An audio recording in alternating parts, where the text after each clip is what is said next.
श्री बृहस्पतिवार व्रत कथा। बृहस्पति देव की कथा। भारतवर्ष में एक प्रतापी और दानी राजा राज्य करता था। वह नित्य गरीबों और ब्राह्मणों की सहायता करता था। यह बात उसकी रानी को अच्छी नहीं लगती थी। वह न ही गरीबों को दान देती, न ही भगवान का पूजन करती थी, और राजा को भी दान देने से मना किया करती थी। एक दिन राजा शिकार खेलने वन को गए हुए थे, तो रानी महल में अकेली थी। उसी समय बृहस्पति देव साधु वेश में राजा के महल में भिक्षा के लिए गए, और भिक्षा मांगी रानी ने भिक्षा देने से इनकार किया और कहा, हे साधु महाराज, मैं तो दान पुण्य से तंग आ गई हूँ। मेरा पति सारा धन लुटाते रहते हैं। मेरी इच्छा है कि हमारा धन नष्ट हो जाए, फिर न रहेगा, बांस न बजेगी बांसुरी। साधु ने कहा, देवी तुम तो बड़ी विचित्र हो। धन संतान तो सभी चाहते हैं। पुत्र और लक्ष्मी तो पापी के घर भी होने चाहिए। यदि तुम्हारे पास अधिक धन है तो भूखों को भोजन दो, प्यासों के लिए प्याऊ बनवाओ, मुसाफिरों के लिए धर्मशालाएं खुलवाओ। जो निर्धन अपनी कुंवारी कन्याओं का विवाह नहीं कर सकते, उनका विवाह करा दो। ऐसे और कई काम हैं जिनके करने से तुम्हारा यश लोक परलोक में फैलेगा। परंतु रानी पर उपदेश का कोई प्रभाव न पड़ा। वह बोली, महाराज आप मुझे कुछ न समझाएं। मैं ऐसा धन नहीं चाहती जो हर जगह बांटती फिरूं। साधु ने उत्तर दिया, यदि तुम्हारी ऐसी इच्छा है तो तथास्तु, तुम ऐसा करना कि बृहस्पतिवार को घर लीपकर पीली मिट्टी से अपना सिर धोकर स्नान करना, भट्टी चढ़ाकर कपड़े धोना। ऐसा करने से आपका सारा धन नष्ट हो जाएगा। इतना कहकर वह साधु महाराज वहां से आलोप हो गए। साधु के अनुसार कहीं बातों को पूरा करते हुए रानी को केवल 3 बृहस्पतिवार ही बीते थे कि उसकी समस्त धन संपत्ति नष्ट हो गई। भोजन के लिए राजा का परिवार तरसने लगा। तब एक दिन राजा ने रानी से बोला कि हे रानी, तुम यहीं रहो, मैं दूसरे देश को जाता हूँ, क्योंकि यहाँ पर सभी लोग मुझे जानते हैं, इसलिए मैं कोई छोटा कार्य नहीं कर सकता। ऐसा कहकर राजा परदेश चला गया। वहां वह जंगल से लकड़ी काट कर लाता और शहर में बेचता। इस तरह वह अपना जीवन व्यतीत करने लगा। इधर राजा के परदेश जाते ही रानी और दासी दुखी रहने लगी। एक बार जब रानी और दासी को 7 दिन तक बिना भोजन के रहना पड़ा, तो रानी ने अपनी दासी से कहा, हे दासी, पास ही के नगर में मेरी बहन रहती है। वह बड़ी धनवान है। तू उसके पास जा और कुछ ले आ, ताकि थोड़ी बहुत गुजर बसर हो जाए। दासी रानी की बहन के पास गई। उस दिन गुरुवार था और रानी की बहन उस समय बृहस्पतिवार व्रत की कथा सुन रही थी। दासी ने रानी की बहन को अपनी रानी का संदेश दिया, लेकिन रानी की बड़ी बहन ने कोई उत्तर नहीं दिया। जब दासी को रानी की बहन से कोई उत्तर नहीं मिला, तो वह बहुत दुखी हुई और उसे क्रोध भी आया। दासी ने वापस आकर रानी को सारी बात बता दी। सुनकर रानी ने अपने भाग्य को कोसा। उधर रानी की बहन ने सोचा कि मेरी बहन की दासी आई थी, परंतु मैं उससे नहीं बोली। इससे वह बहुत दुखी हुई होगी।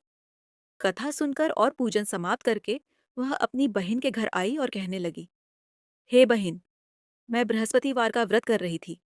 तुम्हारी दासी मेरे घर आई थी, परंतु जब तक कथा होती है तब तक न तो उठते हैं और न ही बोलते हैं, इसलिए मैं नहीं बोली।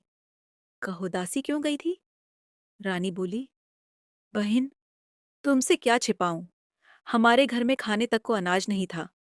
ऐसा कहते कहते रानी की आंखें भर आईं। उसने दासी समेत पिछले 7 दिनों से भूखे रहने तक की बात अपनी बहन को विस्तार पूर्वक सुना दी। रानी की बहन बोली, देखो बहन, भगवान बृहस्पति देव सबकी मनोकामना को पूर्ण करते हैं। देखो, शायद तुम्हारे घर में अनाज रखा हो। पहले तो रानी को विश्वास नहीं हुआ, पर बहन के आग्रह करने पर उसने अपनी दासी को अंदर भेजा, तो उसे सचमुच अनाज से भरा एक घड़ा मिल गया।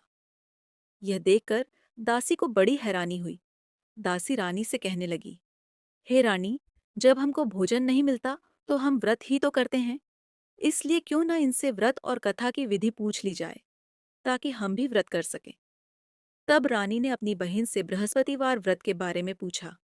उसकी बहन ने बताया, बृहस्पतिवार के व्रत में चने की दाल और मुनक्का से विष्णु भगवान का केले की जड़ में पूजन करें, तथा दीपक जलाएं, व्रत कथा सुने और पीला भोजन ही करें।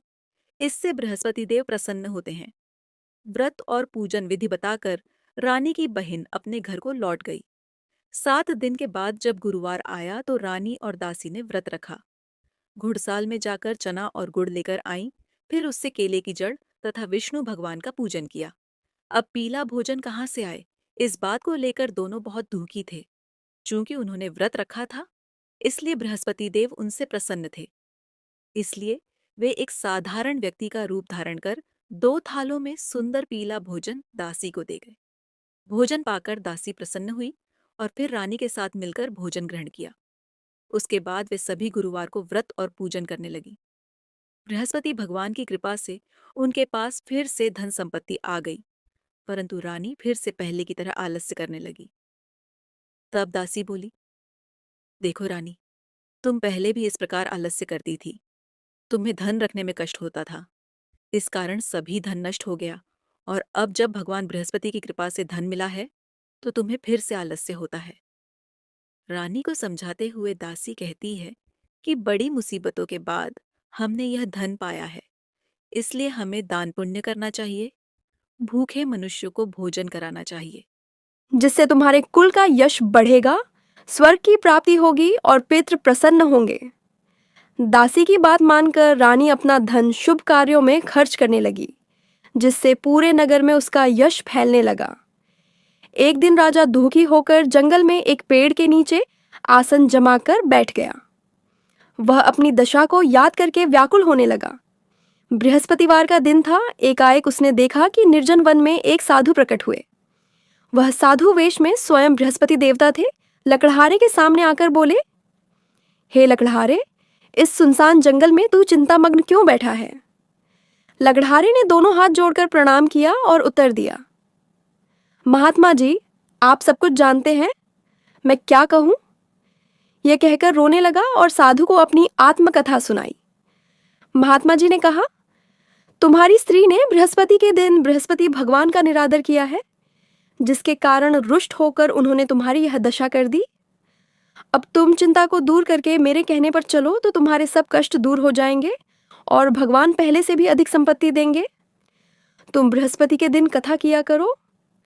2 पैसे के चने मुनक्का लाकर उसका प्रसाद बनाओ और शुद्ध जल से लौटे में शक्कर मिलाकर अमृत तैयार करो। कथा के पश्चात अपने सारे परिवार और सुनने वाले प्रेमियों में अमृत व प्रसाद बांटकर आप भी ग्रहण करो। ऐसा करने से भगवान तुम्हारी सब मनोकामनाएं पूरी करेंगे। साधु के ऐसे वचन सुनकर लकड़हारा बोला, हे प्रभु, मुझे लकड़ी बेचकर इतना पैसा नहीं मिलता जिससे भोजन के उपरांत कुछ बचा सकूं। मैंने रात्रि में अपनी स्त्री को व्याकुल देखा है। मेरे पास कुछ भी नहीं जिससे मैं उसकी खबर मंगा सकूं। साधु ने कहा, हे लकड़हारे, तुम किसी बात की चिंता मत करो। बृहस्पति के दिन तुम रोजाना की तरह लकड़ियाँ लेकर शहर को जाओ। तुमको रोज से दुगुना धन प्राप्त होगा, जिससे तुम भली भांति भोजन कर लोगे तथा बृहस्पति देव की पूजा का सामान भी आ जाएगा। इतना कहकर साधु अंतर्ध्यान हो गए। धीरे धीरे समय व्यतीत होने पर फिर वही बृहस्पतिवार का दिन आया। लकड़हारा जंगल से लकड़ी काटकर किसी शहर में बेचने गया। उसे उस दिन और दिन से अधिक पैसा मिला। राजा ने चना गुड़ आदि लाकर गुरुवार का व्रत किया। उस दिन से उसके सभी क्लेश दूर हुए। परंतु जब दोबारा गुरुवार का दिन आया तो बृहस्पतिवार का व्रत करना भूल गया। इस कारण बृहस्पति भगवान नाराज हो गए। उस दिन उस नगर के राजा ने विशाल यज्ञ का आयोजन किया तथा शहर में यह घोषणा करा दी कि कोई भी मनुष्य अपने घर में भोजन न बनावे, न आग जलावे। समस्त जनता मेरे यहाँ भोजन करने आवे। इस आज्ञा को जो न मानेगा उसे फांसी की सजा दी जाएगी। इस तरह की घोषणा संपूर्ण नगर में करवा दी गई। राजा की आज्ञा अनुसार शहर के सभी लोग भोजन करने गए, लेकिन लकड़हारा कुछ देर से पहुंचा, इसलिए राजा उसको अपने साथ घर लिवा ले गए और ले जाकर भोजन करा रहे थे तो रानी की दृष्टि उस खूंटी पर पड़ी जिस पर उसका हार लटका हुआ था। वह वहां पर दिखाई नहीं दिया। रानी ने निश्चय किया कि मेरा हार इस मनुष्य ने चुरा लिया है। उसी समय सिपाहियों को बुलाकर उसको कारागार में डलवा दिया। जब लकड़हारा कारागार में पड़ गया और बहुत दुखी होकर विचार करने लगा कि न जाने कौन से पूर्व जन्म के कर्म से मुझे यह दुख प्राप्त हुआ है, और उसी साधु को याद करने लगा जो कि जंगल में मिला था। उसी समय तत्काल बृहस्पति देव साधु के रूप में प्रकट हुए और उसकी दशा को देखकर कहने लगे, अरे मूर्ख, तूने बृहस्पति देव की कथा नहीं करी, इस कारण तुझे दुख प्राप्त हुआ है। अब चिंता मत कर, बृहस्पतिवार के दिन कारागार के दरवाजे पर 4 पैसे पड़े मिलेंगे। उनसे तू बृहस्पति देव की पूजा करना, तेरे सभी कष्ट दूर हो जाएंगे। बृहस्पति के दिन उसे 4 पैसे मिले। लकड़हारे ने कथा कही। उसी रात्रि को बृहस्पति देव ने उस नगर के राजा को स्वप्न में कहा, हे राजा, तुमने जिस आदमी को कारागार में बंद कर दिया है वह निर्दोष है, वह राजा है, उसे छोड़ देना। रानी का हार उसी खूंटी पर लटका है। अगर तू ऐसा नहीं करेगा तो मैं तेरे राज्य को नष्ट कर दूंगा। इस तरह रात्रि के स्वप्न को देखकर राजा प्रातःकाल उठा और खूंटी पर हार देखकर लकड़हारे को बुलाकर क्षमा मांगी तथा लकड़हारे को योग्य सुंदर वस्त्र आभूषण देकर विदा कर दिया। बृहस्पति देव की आज्ञानुसार लकड़हारा अपने नगर को चल दिया। राजा जब अपने नगर के निकट पहुंचा तो उसे बड़ा आश्चर्य हुआ। नगर में पहले से अधिक बाग, तालाब, कुएं तथा बहुत सी धर्मशाला, मंदिर आदि बन गई हैं। राजा ने पूछा, यह किसका बाग और धर्मशाला है? तब नगर के सब लोग कहने लगे, ये सब रानी और बांदी के हैं। तो राजा को आश्चर्य हुआ और गुस्सा भी आया। जब रानी ने यह खबर सुनी कि राजा आ रहे हैं तो उन्होंने बांदी से कहा कि हे दासी, देख राजा हमको कितनी बुरी हालत में छोड़ गए थे। हमारी ऐसी हालत देखकर वह लौट न जाए, इसलिए तू दरवाजे पर खड़ी हो जा। आज्ञानुसार दासी दरवाजे पर खड़ी हो गई। राजा आए तो उन्हें अपने साथ लिवा लाई। तब राजा ने क्रोध करके अपनी रानी से पूछा कि यह धन तुम्हें कैसे प्राप्त हुआ है? तब उन्होंने कहा, हमें यह सब धन बृहस्पति देव के इस व्रत के प्रभाव से प्राप्त हुआ है। राजा ने निश्चय किया कि 7 रोज बाद तो सभी बृहस्पति देव का पूजन करते हैं, परंतु मैं प्रतिदिन दिन में 3 बार कहानी तथा रोज व्रत किया करूंगा। अब हर समय राजा के दुपट्टे में चने की दाल बंधी रहती तथा दिन में 3 बार कहानी कहता। एक रोज राजा ने विचार किया कि चलो अपनी बहन के यहाँ हो आवे। इस तरह निश्चय कर राजा घोड़े पर सवार हो अपनी बहन के यहाँ को चलने लगा। मार्ग में उसने देखा कि कुछ आदमी एक मुर्दे को लिए जा रहे हैं। उन्हें रोककर राजा कहने लगा, अरे भाइयों, मेरी बृहस्पति देव की कथा सुन लो। वे बोले, लो, हमारा तो आदमी मर गया है, इसको अपनी कथा की पड़ी है। परंतु कुछ आदमी बोले, अच्छा कहो, हम तुम्हारी कथा भी सुनेंगे। राजा ने दाल निकाली और जब कथा आधी हुई थी कि मुर्दा हिलने लग गया, और जब कथा समाप्त हो गई तो राम राम करके मनुष्य उठकर खड़ा हो गया। आगे मार्ग में उसे एक किसान खेत में हल चलाता मिला।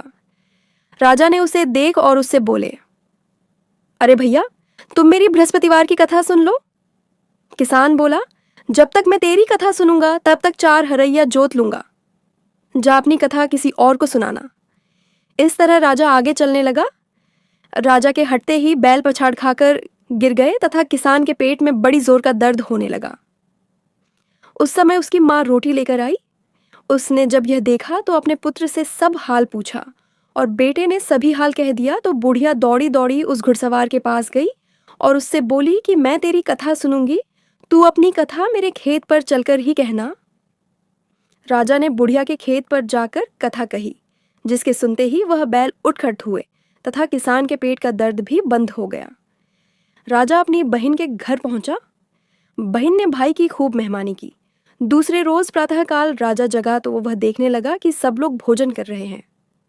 राजा ने अपनी बहन से कहा, ऐसा कोई मनुष्य है जिसने भोजन नहीं किया हो? मेरी बृहस्पतिवार की कथा सुन ले। बहन बोली, हे भैया, यह देश ऐसा ही है कि पहले यहाँ लोग भोजन करते हैं, बाद में अन्य काम करते हैं।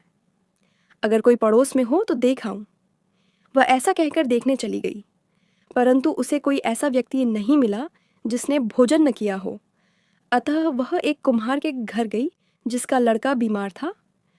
उसे मालूम हुआ कि उनके यहाँ 3 रोज से किसी ने भोजन नहीं किया है। रानी ने अपने भाई की कथा सुनने के लिए कुम्हार से कहा। वह तैयार हो गया। राजा ने जाकर बृहस्पतिवार की कथा कही, जिसको सुनकर उसका लड़का ठीक हो गया। अब तो राजा की प्रशंसा होने लगी। एक रोज राजा ने अपनी बहन से कहा कि हे बहन, हम अपने घर को जाएंगे, तुम भी तैयार हो जाओ। राजा की बहन ने अपनी सास से कहा।